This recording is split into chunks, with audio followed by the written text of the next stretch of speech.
Election हम तो जीत तो जाएंगे ना। वो हम, तुम क्यों टेंशन लेता है, हम तुम्हारे साथ है।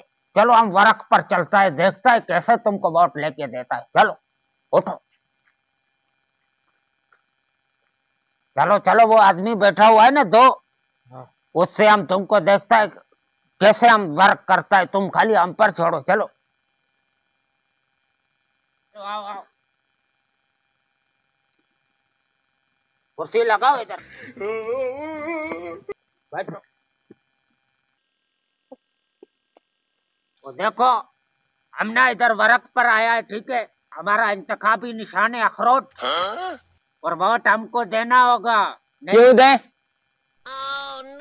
तुम देगा? नहीं देगा। तो ऐसा करो, हम तुमको 100 रुपया देगा, वोट का देगा। तड़ा आया 100 रुपए में वोट खरीदने वाला, हमारा ठेंगा देगा। यही तो हमको चाहिए था, इसी का तो जरूरत था हमको। चलो वोट हमने ले लिया।